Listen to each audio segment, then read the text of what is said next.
Welcome back to V news. అధ్యాపకులు విద్యార్థులకు పాఠాలు బోధించే సమయంలోనూ విద్యార్థులతో వెట్టి చాకిరీ చేయించుకుంటున్న వైనం అల్లూరి సీతారామరాజు జిల్లాలో నిత్యకృత్యంగా మారింది. ఉన్నతాధికారులు పర్యవేక్షణ లోపం మనల్ని ఎవరు ఏమీ అనలేరు అనుకుంటున్నారో ఏమో కానీ తాజాగా పెదబైలు గిరిజన సంక్షేమ గురుకుల పాఠశాలలో గురువారం ఉదయం 10 గంటల నుండి విద్యార్థులతో కూరగాయలు తరగడమే పనిగా చదువుకు దూరంగా ఉంచారు. గతంలో జీమాడుగుల్లో ఇటువంటి ఘటనే జరగగా అధికారులు ఏమి చర్యలు తీసుకున్నారో తెలియదు. తాజాగా పెదబైలు ఏపీటీడబ్ల్యూ ఆర్జేసీలో మరోమారు ఇటువంటి ఘటన చోటు చేసుకుంది. పబ్లిక్ పరీక్షలు సమీపిస్తున్న వేళ విద్యార్థులతో వెట్టి చాకిరీపై అధికారులు ఏ విధంగా స్పందిస్తారో వేచి చూడాల్సిందే.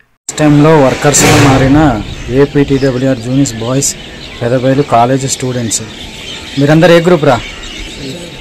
గట్టిగా చెప్పండి. ఇప్పుడు టైం ఎంత అవుతుంది?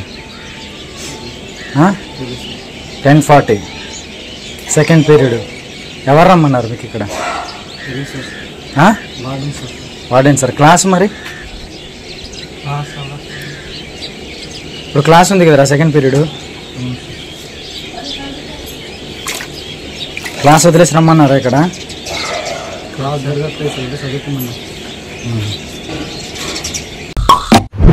నిరంతర వార్తా సమాచారం కోసం మా వి న్యూస్ ఛానల్ సబ్స్క్రైబ్ చేయండి. నోటిఫికేషన్ కొరకు బెల్ ఐకాన్ ని యాక్టివేట్ చేయండి.